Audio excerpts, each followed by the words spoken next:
JBN, we keep you informed. High High student killed at the same spot his mother died. Norville Hall's dream was to join the Jamaica Defense Force JDF. In fact, he had made a promise to his late mother, Damoni Roberts, who was killed on his birthday in 2014, that he was going to make her proud by becoming a soldier.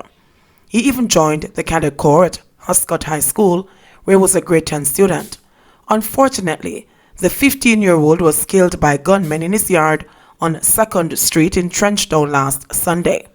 According to police reports, at approximately 8:15 p.m., residents reportedly heard gunshots coming from the home and alerted the police.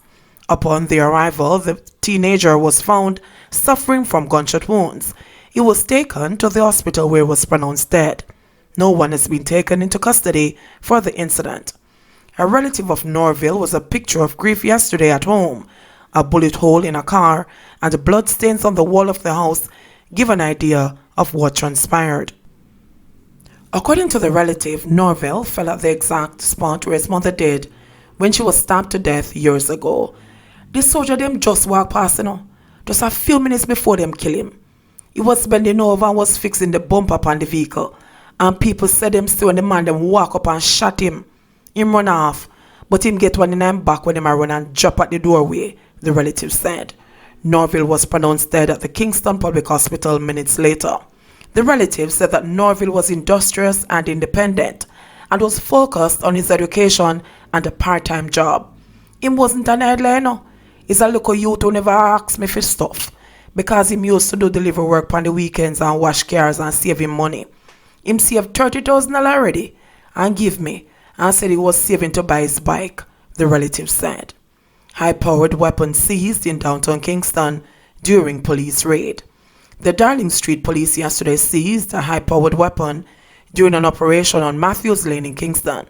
According to the police, the weapon, an AK-47 rifle, was found when the officers searched a property about 1 p.m. No arrests were made in connection with the find. Teen charged with housebreaking and larceny. A teen who was arrested and charged with housebreaking and larceny is to appear in the St. Elizabeth Parish Court today. Charge is 18-year-old Damian Miller.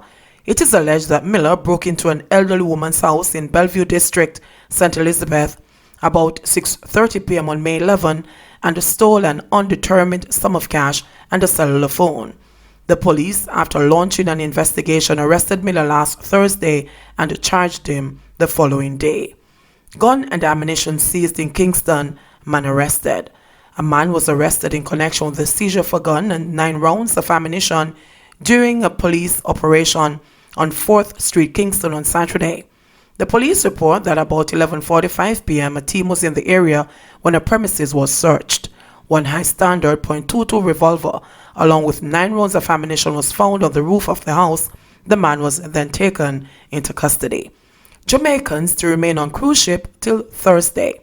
Jamaican crew members aboard Royal Caribbean Cruise Line's Adventure of the Seas will not begin disembarkation until Thursday. This was confirmed by Regional Director of the Western Region Health Authority, Errol Green, this afternoon. He said at that time the Jamaicans, who will be disembarking in groups of 200 every 48 to 72 hours, will be tested at Falmouth Pier, where the ship docked this afternoon, and then transported to the Grand Bahia Principe Hotel in St. Anne.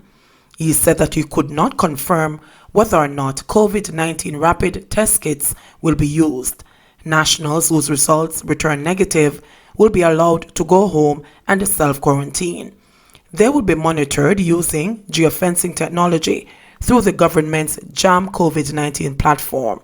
Meanwhile, Green said that there are just over 300 non-Jamaicans aboard the cruise ship. $25 million in support for 1,500 community bars. Some 1,500 community bars across the island are to receive more than $25 million in support as they rebuild from the financial fallout due to restrictions imposed by the government to limit the spread of the coronavirus. Community bars reopened today after being closed for 2 months. Beverage company Pepsi-Cola Jamaica, in partnership with Red Stripe, Celebration Brands and the Dennis and Geddes Foundation, today launched their initiative, 4-Hour Bars for Jamaica, which will see hard-hit community bars receiving drink products to replenish their stocks. Additionally, bars will be provided with masks, face shields, and sanitizers.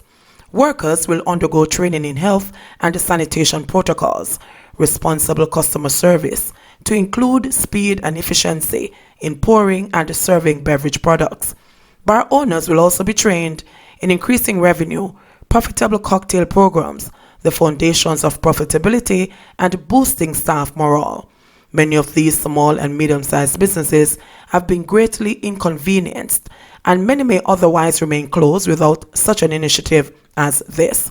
Enduring weeks without commercial activity, confronting fixed expenses, and more so, seeing to the well-being of families who count on them, have posed a tremendous challenge.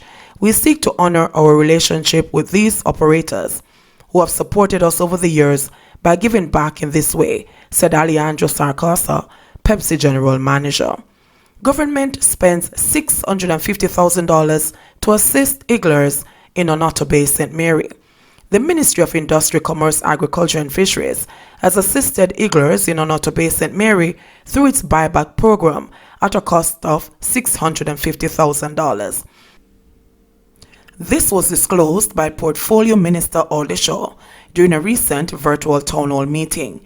Given the developing quarantine situation in some sections of St. Mary, we have also responded to the needs of the parish with assistance for the Annotto Bay Higglers, he said. The government is spending $240 million to purchase excess produce from farmers impacted by the coronavirus COVID-19. Through the buyback program, assistance is being given to egg, pig, and fresh produce farmers. The program is being partly funded through the Production Incentive Program. The Production Incentive Program, which is being implemented by the Rural Agricultural Development Authority, RADA, aims to increase and sustain agricultural production to meet market demand. The program also seeks to protect the livelihood of rural farm families and positively impact national food security. On May 7th, 3 communities in St. Mary were placed under quarantine as a result of the coronavirus. Areas quarantined are Dover, Enfield, and Annotto Bay. In the meantime, Shaw said the ministry has been arranging mobile farmers markets to sell the excess produce and have coordinated the distribution of produce to quarantined communities for farmers who wish to donate their excess supply. In every crisis, we must remember there is a seed of opportunity, and my ministry is helping our farmers and producers to reorganize and seize these opportunities, he said. Tighter restrictions for travelers when borders reopen. As Jamaica makes preparatory steps to reopen the tourism sector, and by extension the country's borders, more stringent measures are proposed to contain the spread of the COVID-19 pandemic. Audley Diedrich, president of the Airports Authority of Jamaica and the CEO of the Norman Manley International Airport Limited, said that operators of the airports have developed measures to respond to the health threats that COVID-19 might present when the borders reopen. There will most likely also be a situation where the public may not have the usual access to parts of the airport that they are accustomed to accessing, just to keep the crowd level in those areas to a minimum, and other measures that will be developed as we go along. We have been having flights for repatriation and other purposes, and what we have been doing is using these number of flights as a dress rehearsal in preparation for the bigger traffic flow for if and when the government announces a reopening of the border, Diedrich said. Additionally, he said some of the other plans to be implemented to ensure safety amid the pandemic include social distancing and the wearing of protective gear by passengers, airport users, and staff.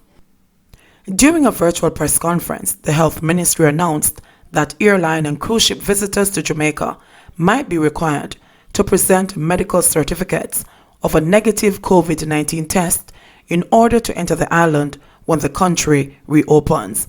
The medical certificate, which should be no older than 76 hours, is among a number of proposed protocols now on the table for implementation.